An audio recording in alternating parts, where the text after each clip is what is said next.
ये क्या बकवास है अब? हाई हील्स डाल दूं, वो भी उस एके की? अविन का दिमाग खराब हो रहा था। वो पहले ही विनय से बहुत परेशान था और अब ये वॉलेट उसे और परेशान कर रहा था। लेकिन उसे ये भी लग रहा था कहीं इस वॉलेट की डिमांड्स पूरी ना करने की वजह से तो उसके साथ ये सब नहीं हो रहा। वो इसी परेशानी में उलझा था कि फिर विनय का कॉल आ गया। इस विनय की तो उसने फ्रस्ट्रेट होकर फ़ोन उठाया। फ़ोन उठाते ही विनय की फटे हुए ढोल की सी आवाज़ सुनाई दी। अविन, इसी वक्त मेरे ऑफिस में आओ। हमेशा की तरह लेट मत होना। I want you just in 5 minutes. और फ़ोन काट दिया। अब पता नहीं कौन सा फरमान जारी करेगा। एक बार ऑन रोड हो जाऊं फिर इसकी खैर नहीं। यही सोचते हुए अविन तेजी से चलता हुआ विनय के ऑफिस की तरफ बढ़ रहा था। तभी वो एक बार फिर पिंटू से टकरा गया। पिंटू अविन की ओर देखते ही बोला, अरे सर आप यहाँ? वो विनय सर बहुत गुस्से में हैं, जल्दी जाइए, आपका ही इंतजार कर रहे हैं। अविन ने सर हिला उसे जवाब दिया और बड़बड़ाते हुए आगे बढ़ गया। अब स्कूल का पियोन भी तुझे ज्ञान देने लगा है विन। ये सब विनय की वजह से हो रहा है। फिर उसने मुड़कर पिंटू को आवाज दी, अरे पिंटू सुनना, तुझे कुछ पता है विनय सर मुझे क्यों बुला रहे हैं? पिंटू सर खुजाते हुए बोला, नहीं सर, मुझे क्या पता होगा। आप बस जल्दी जाइए, वरना अब वो खुद ही बाहर आ जाएंगे। अविन ने अपनी शर्ट ठीक की और विनय के ऑफिस में एंटर हुआ। विनय उस वक्त फ़ोन पर किसी से बात कर रहा था। अविन बोला, मे आई कम इन सर? विनय ने सिर ऊंचा कर अविन को घूरा और फ़ोन रखते हुए अविन को बोला, बड़ी जल्दी आ गए मिस्टर अविन देसाई। 5 मिनट का कहा था मैंने और तुम पूरे 8 मिनट लगा कर आए हो। ऑर्डर्स तो फॉलो होते नहीं हैं तुमसे, और आज तो तुमने कमाल ही कर दिया। How can you be so careless? Stephen's Delhi का कोई छोटा मोटा स्कूल नहीं है जो ऐसी गलतियां इग्नोर कर दी जाएं। मुझे पहले दिन से ही पता था कि तुम यहाँ के लायक ही नहीं हो, और आज तुमने खुद ये साबित कर दिया। मुझे तो ये समझ नहीं आ रहा कि तुमसे इतनी बड़ी गलती हो कैसे सकती है। खैर, अब मुझे तुम पर अपना टाइम और एनर्जी वेस्ट करने की कोई ज़रूरत नहीं है। अविन चुपचाप खड़ा उसकी बातें सुन रहा था। उसे पता था कि उसके कुछ भी कहने का कोई फ़ायदा नहीं होगा, उल्टा विनय उसे और सुनाएगा। कोई जवाब है मिस्टर अविन देसाई? उसके दोबारा पूछने पर अविन बोला, सॉरी सर, आगे से ध्यान रखूंगा। अविन का ये जवाब सुनकर विनय की आवाज़ और तेज हो गई। उसकी ज़रूरत नहीं पड़ेगी। उसका ये कहना अविन को कुछ समझ नहीं आया। वो सोच रहा था कि ये ऐसे क्यों बोल रहा है, और आज इसका लेक्चर इतनी जल्दी कैसे ख़त्म हो गया। विनय ने आगे कहा, मुझे अब तुम पर अपना टाइम और एनर्जी वेस्ट करने की कोई ज़रूरत नहीं है। मैंने तुम्हारा टर्मिनेशन लेटर रेडी कर दिया है। इनफैक्ट उसे एके के ऑफिस भी भिजवा दिया है। अभी तक तो पिंटू लेटर लेकर ऑफिस पहुंच भी चुका होगा। ये सुनते ही अविन का दिमाग खराब हो गया। वो किसी भी हाल में ये जॉब नहीं खो सकता था। कितनी मुश्किल से उसे ये जॉब मिली थी। यहाँ ऑन रोल होने के लिए भी उसने कितनी मेहनत की थी। इस विनय को भी बर्दाश्त किया, पर अब तो उसके सामने और नहीं झुक सकता था वो। उसने सोच लिया कि डायरेक्ट एके से ही बात करेगा। तभी विनय बोला, और हाँ, तुम्हारा full and final next month की 10th तक हो जाएगा। एके के ऑफिस की तरफ जाते हुए अविन यही सोच रहा था कि अब एके से क्या कहेगा। उसे कुछ ऐसा करना था जिससे एके उसे टर्मिनेट करने की बजाय रिकमेंडेशन डिक्लाइन कर दे, जो शायद नामुमकिन था। पर फिर भी वो बिना कोशिश किए हार नहीं मान सकता था। ऑफिस के बाहर पहुंचकर उसने एक गहरी सांस ली। अविन, तुझे एके से बात करनी ही होगी, नहीं तो ये जॉब तो तेरी गई समझ। ऑफिस का डोर बंद था। उसने दरवाज़ा नॉक किया तो कोई जवाब नहीं आया। इस बार नॉक करते हुए वो थोड़ी ऊंची आवाज़ में बोला, एके? पर अब भी अंदर से कोई आवाज़ नहीं आई। एके को किसी भी स्टाफ का उसे मैम बुलाना बिल्कुल पसंद नहीं था, इसलिए सब उसे एके ही बोलते थे। वो दोबारा नॉक करने वाला था कि उसका फ़ोन बज गया। फ़ोन तो एक ही रिंग में बंद हो गया था, पर फ़ोन निकालते वक्त वो वॉलेट उसके हाथ में आ गया। वो कार्ड अब भी उस वॉलेट में ही था, जिसमें एके की हाई हील्स की डिमांड लिखी थी। ये एक नई मुसीबत गले पड़ गई है मेरे तो।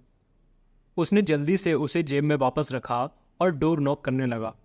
इस बार उसके नॉक करने से दरवाजा थोड़ा अंदर की तरफ खुल गया।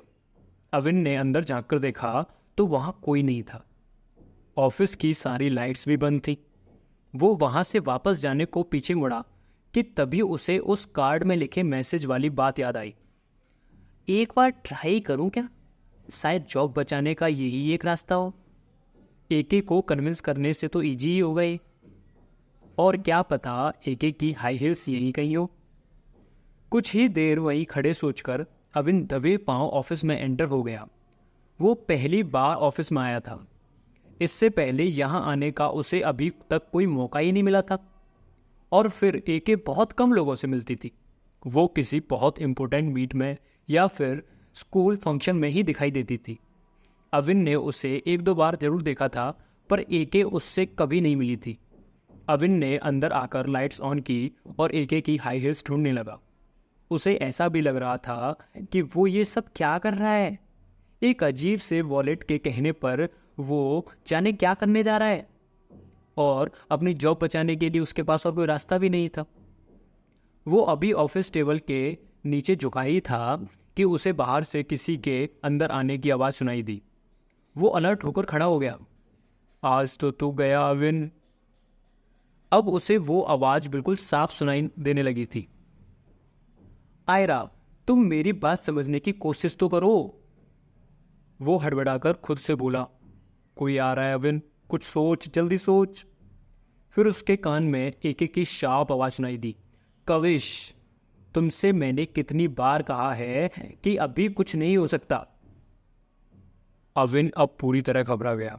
उसने सोचा कि एके से बात करना और अपनी जॉब को बचाने के चक्कर में वो जाने कहाँ आ गया है और उसके ऑफिस में आगे बैठ गया है। लेकिन यहाँ पर उसके साथ सब उल्टा पुल्टा हो गया। लगता है यहाँ आकर मैंने बहुत बड़ी गलती कर दी है। एके ने मुझे इस तरह यहाँ देख लिया तो मुझे आज ही फायर कर देगी। तो भी ऑफिस का दरवाज़ा जोर से खुला और कुछ लोग अंदर आने लगे। जल्दबाजी में अविन को कुछ नहीं सूझा तो टेबल के पास रखे कैबिनेट के अंदर जाकर छिप गया। बाहर एके थी। Short blonde hair, classy professional look और ऊपर से उसका एटीट्यूड। आयरा बेहद खूबसूरत तो थी ही, लेकिन उसका एक अलग ही ऑरा था। स्कूल का हर मेल एम्प्लॉई उसकी खूबसूरती का कायल था, पर वो सब उससे इतना डरते थे कि उससे दूर ही रहते थे। एके को भी वहाँ किसी से ज़्यादा बात करना पसंद नहीं था। और फिर वो स्कूल सिर्फ अपने दादाजी की वजह से आती थी, वो भी सिर्फ थोड़ी बहुत देर के लिए। बाकी वक्त वो अपना बिजनेस संभालती थी। कहाँ फंस गया यार, उस विनय को तो मैं छोड़ूंगा नहीं। अविन बड़ी मुश्किल से कैबिनेट के अंदर बैठा हुआ था। तभी एके और उनके साथ कुछ लोगों की उसे आवाज़ सुनाई देने लगी।